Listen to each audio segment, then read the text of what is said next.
Sementara itu, Kementerian Kesehatan menerbitkan aturan baru untuk mengendalikan biaya kesehatan agar BPJS Kesehatan tidak tekor lagi. Salah satu tujuannya adalah mewajibkan pasien untuk urun biaya atau patungan biaya untuk sejumlah pelayanan kesehatan yang rawan disalahgunakan. Namun efektifkah peraturan itu jika nanti sudah dijalankan? Apa kemudian keuntungan dan juga kerugian peraturan tersebut bagi para pasien peserta BPJS? Saya akan membahasnya bersama dua orang narasumber yang sudah hadir di studio Metro Pagi Prime Time hari ini. Ada Kepala Pusat Pembiayaan dan Jaminan Kesehatan Kementerian Kesehatan Kalsum Komaryani dan juga Koordinator Advokasi BPJS Watch Timbul Siregar. Selamat pagi Bu Yani. Selamat pagi. Selamat pagi. Ya, Bu Yani, ada peraturan ya Kementerian Kesehatan Permenkes nomor 51 tahun 2018 yang mengatur soal urun biaya. Sebenarnya seperti apa peraturan ini nantinya? Ya, jadi program Jaminan Kesehatan Nasional atau JKN yang dikelola oleh BPJS Kesehatan itu tentunya mengacu kepada regulasi yang ada. Mulai dari Undang-Undang 40 tentang Sistem Jaminan Sosial Nasional atau SJSN dan Undang-Undang 24 ya tahun 2011 tentang Badan Penyelenggara Jaminan Sosial.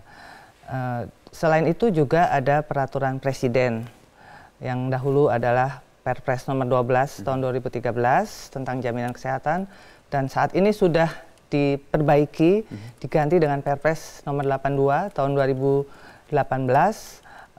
tentang jaminan kesehatan.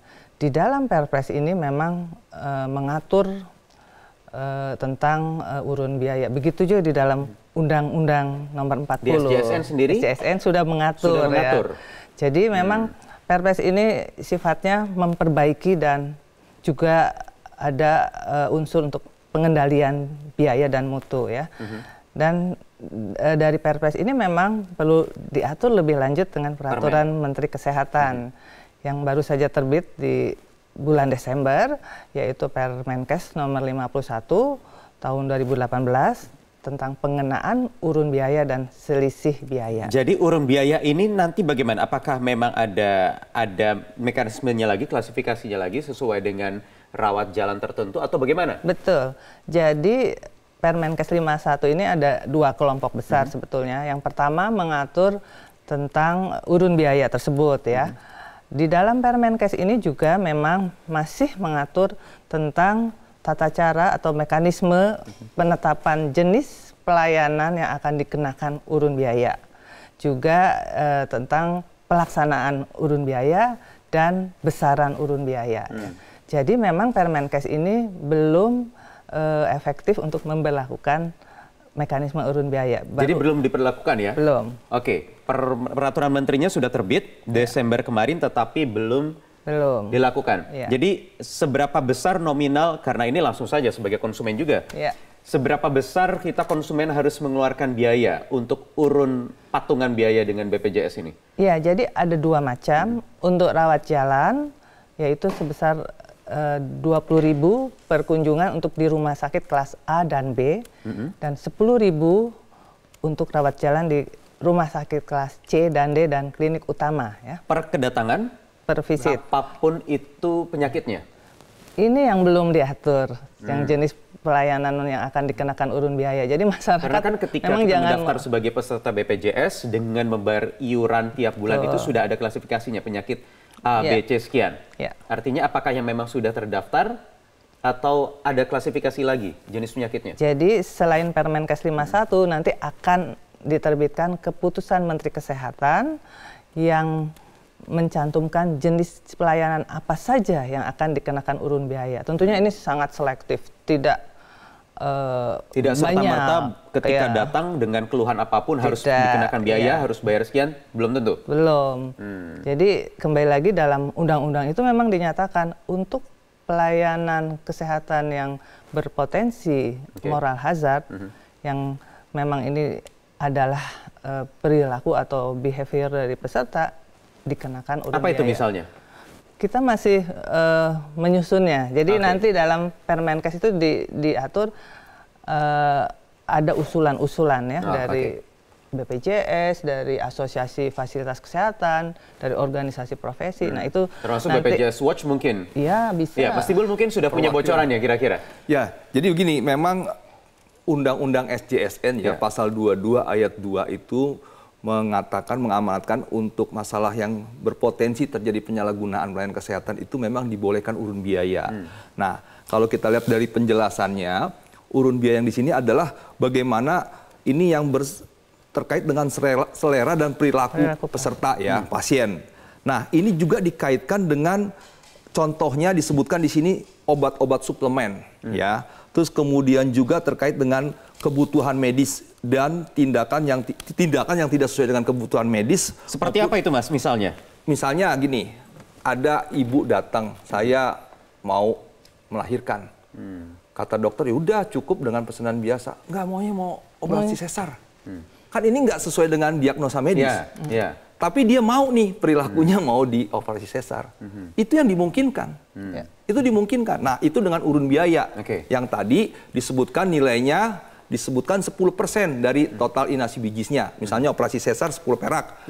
Maka 10% ya 1 perak dikenakan ke si peserta. Nah, tetapi kalau kita mau lihat itu kalau mungkin ada kasus-kasus yang lebih ringan misalnya. Ya tadi misalnya obat suplemen ya. Suplemen. Seperti kalau gini ini kan jelas suplemen memang tidak diatur. Tidak diatur, tapi dimungkinkan. Jadi gini, seperti kalau kita kasus gagal ginjal, itu pada saat tertentu HB-nya turun, dia harus perlu makan vitamin. Vitamin itu nggak ditanggung.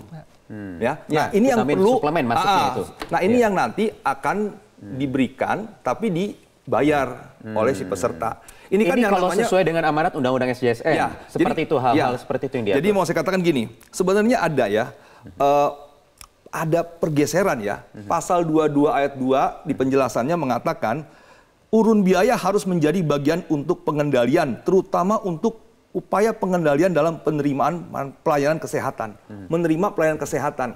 Tetapi di Permenkes dan Perpres 82, pasal 2 di Permenkes 51 ini untuk urun biaya ini ditujukan untuk kendali mutu dan kendali biaya. Sebenarnya beda dengan pengendalian dalam menerima pelayanan kesehatan. Nah, sekarang digeser ke urun biaya itu untuk pengendalian biaya. Nah, ini kan sebuah hal yang berbeda. Nah, jadi saya hanya melihat begini, Permenkes 51 memang diturunkan dari Perpres 82 tahun 2018 pasal 8081. Perpres ini diturunkan dari pasal 22 ayat 2 tadi. Teknis hierarki hukumnya. Cuma ada pembiasan sehingga yang namanya Permenkes ini nantinya akan diabdikan untuk pengendalian defisit jadinya. Pengendalian biaya itu adalah pengendalian defisit. Memang isu utama kita JKN ini adalah defisit. Nah, cuma jadi kembali ada pergeseran yang kalau kita lihat di penjelasan pasal 22 ayat 2 ini. Nah, kembali tidak akan semuanya kena. Karena ini kan terkait dengan perilaku peserta. Jadi misalnya begini, kalau bayangannya sebagai konsumen begitu ya, ketika datang dengan keluhan penyakit sederhana mungkin, misalnya demam tidak kunjung turun 3 hari atau lebih dari 3 hari. Gitu. Apakah itu dikenakan biaya, Bu, seperti yang tadi 20.000 per kedatangan dan lain sebagainya? Saya kira kembali lagi untuk pemilihan jenis pelayanan kesehatan yang dikenakan urun biaya ini nanti akan ada timnya. Jadi tidak serta-merta kalau memang itu sakitnya adalah sesuai dengan kondisi klinis dan medis itu tidak akan dikenakan urun biaya ya. Tadi sudah disampaikan oleh Pak Timbul, memang jenis pelayanan ini yang cenderung bisa terjadi penyalahgunaan yang disebabkan oleh selera dan perilaku pasien. Artinya jadi bukan yang penyakit lebih ke arah yang unnecessary gitu ya. Iya betul. Artinya bukan penyakit yang baru sekali datang. Itu kan seperti tadi melahirkan, kemudian cuci darah dan lain sebagainya. Itu kan yang sudah menjalani proses tahap diagnosa berkali-kali begitu kan, dengan rawat jalan atau mungkin rawat inap berkali-kali. Tetapi kalau orang itu udah kebutuhan medis itu ya, kalau yang kayak gagal ginjal mungkin belum tersosialisasikan kepada publik, kepada warga, sehingga kemudian timbullah kekhawatiran apapun penyakitnya akan dikenakan biaya, Mas. Tidak, itu tidak benar itu. Yang terpublikasi sekarang adalah semua kegiatan di sana nantinya yang menggunakan JKN akan urun biaya. Nah, itu yang salah. Jadi tidak benar. Jadi memang itu enggak pas ya. Yang pas adalah nanti akan ada tim yang dibentuk Bu Menkes untuk mengkaji. Nah, tim ini nanti merekomendasikan jenis pelayanan kesehatan apa sih saja yang memang akan dikenakan urun biaya. Nah, ini kan terkait juga dengan perilaku. Jadi tidak semuanya. Jadi kalau misalnya demam, itu normal. Jadi gini, sebenarnya yang tadi saya katakan.